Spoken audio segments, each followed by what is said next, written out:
All right, what's up, y'all? Welcome back to Salt City Counseling. Once again, my name is Scott. I am a clinical mental health counselor here in the state of Utah. And I hope everybody's doing good out there. Lots to talk about with me, and yet nothing. I think the nature of my content is changing. I know I'm changing. I know my life is changing. I think it's important to always evolve, frankly. I think it's important to always be progressing, always growing. I know that I originally started this channel to talk about a lot of high conflict custody and divorce and personality disorders. I happen to know a lot about that stuff, but I don't really want to get pigeonholed into one thing. It's not what I'm passionate about. It's not what brings me joy. It's not what brings me happiness. I was even scrolling through my topics here on my show notes, and one of them was like how awful family court is. And I've actually been pretty removed lately from family court. It's refreshing. Family court is awful. It ruins my desire to do what I do. It just does. And at some point, it's like you have to kind of decide like do I want to continue go down this road and lose my faith in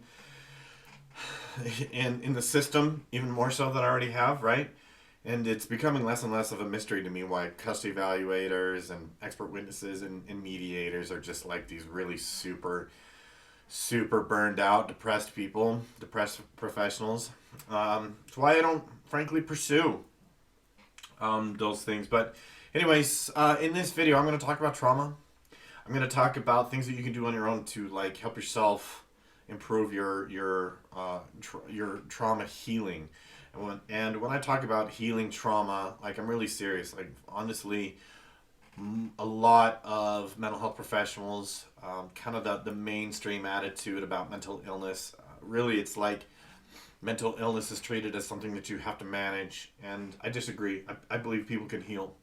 I believe people can overcome. I really do. Whether it's depression, anxiety, trauma, obsessive compulsive disorder, I believe people can heal. I believe that they can adapt and overcome. I believe that they can really change themselves, change their lives, and just stick with it, and inch by inch get over it. So I am here to honestly, if you ask, I hope people are here honestly so that they can get that perspective, because I find that a lot of mental health professionals are quick to give people like limitations, like talk about mental illness like it's just something that has to be managed instead of overcome.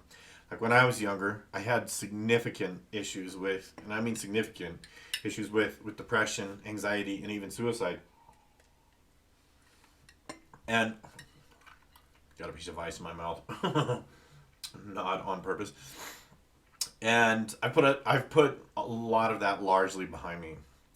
I'm just a completely different person now, and really it's because I've just sort of stayed with it. So in this video, I'm gonna give you 5 things that if you have trauma, which we all do. Let's be honest. Like right out of the gates, man, right out of the box, we are subjected to trauma. Like the childbirth experience is a traumatic one. It is for both the mother and the child. Like your first experience here in this life is trauma, and so we all have it. We all do. It's just sort of how it goes, right? And honestly, right out of the gates, life just starts kicking the crap out of us. And so we all have trauma. And honestly, so these are recommendations that I sort of give to everybody. Just being happy and healthy and whole and at peace.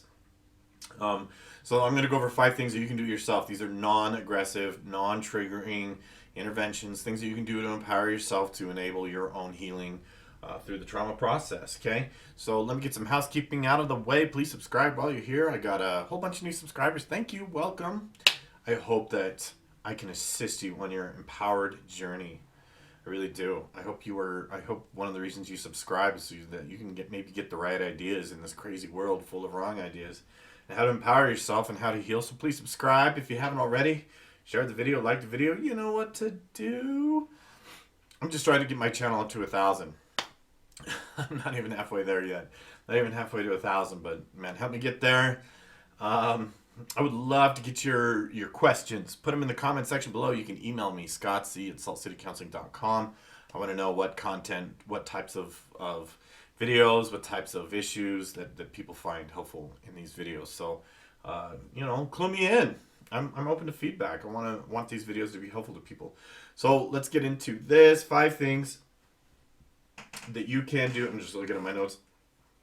You can do on your own to improve your chances of healing your trauma. Okay, number 1 is to create structure and routines, and stay with those routines. Like getting out of bed.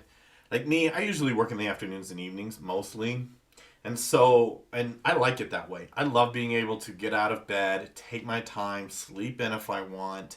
I like to be able to take a long hot shower. I like to be able to get in a nice, cozy, quiet meditation in the mornings. Do some reading, do some writing, do some reflecting.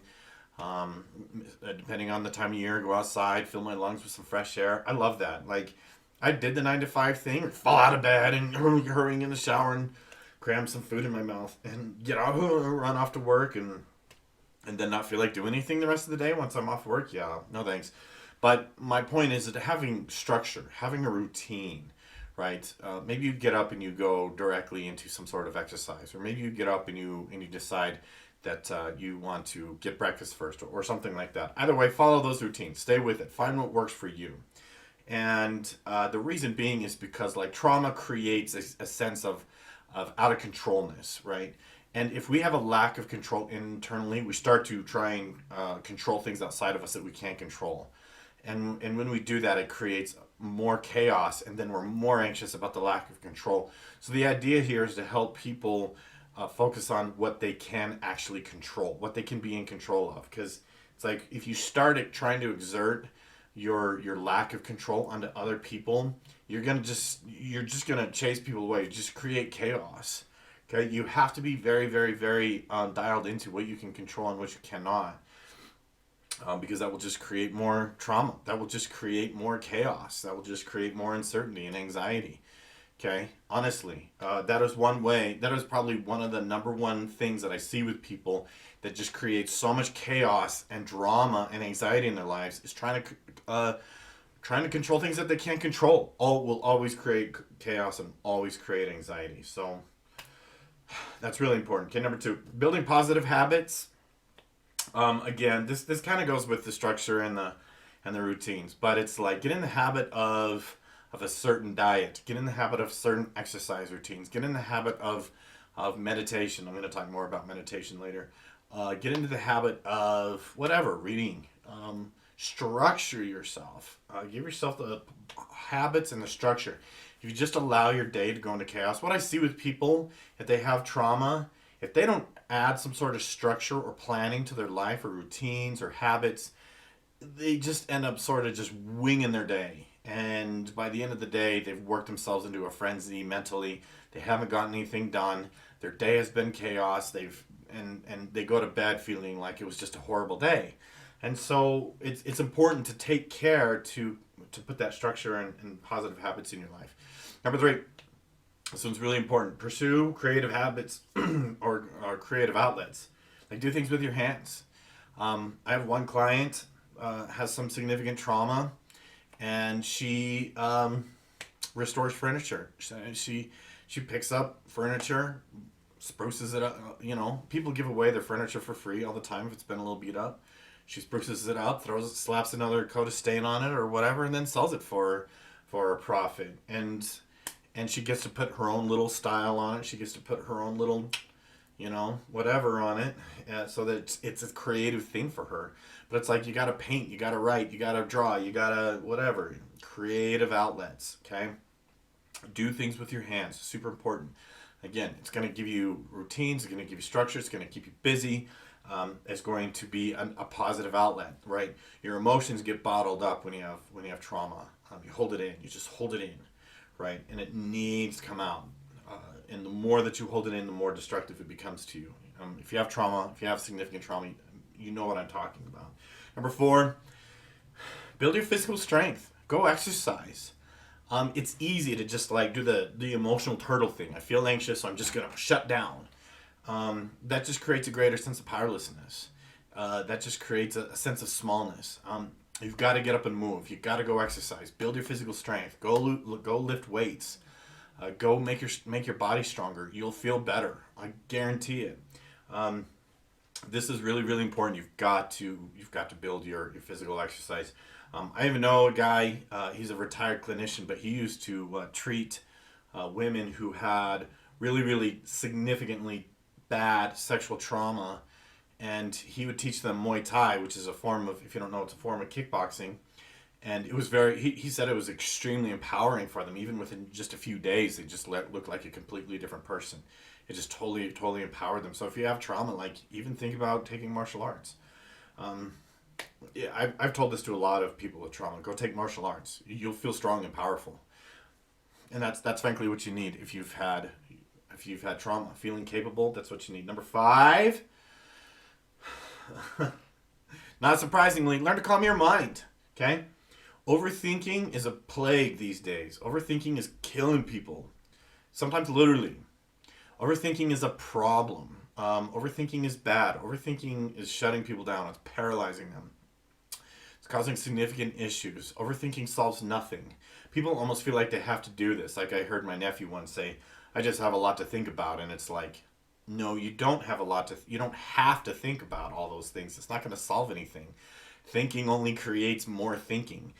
Overthinking problems only creates more problems. I actually believe that you can traumatize yourself with a certain amount of overthinking. So mindfulness, meditation. I do this every day. I never miss meditation. I mean, in the last almost over a year and a half, 19, 20 months or so, I've missed 5, maybe 6 days in all of that time. And it's just extremely important to me. I just get so much benefit out of it. And the overthinking will make your trauma worse. You'll just increase your anxiety. It will increase your sense that you're losing control. And then again, you're going to try and control things that you can't control, and that will create more chaos. And then anxiety's going to go up again, and then you're going to try to control things that you can't control again. And then the anxiety, it's just you go round and round and round and round. It's just a vicious cycle. And to me, mindfulness and meditation is a very, very effective solution for that. And a lot of people say, well, I don't know how to do that. The internet is an endless ocean of resources to learn this stuff and practice it. So those are my 5 things that you can do to empower yourself, to lay some groundwork, to improve your own healing through trauma. If you're working with a therapist or not, these are things that I would recommend, whether or not you're working with a clinician. Thanks for watching. Don't forget to subscribe while you're here. We'll see you in the next one.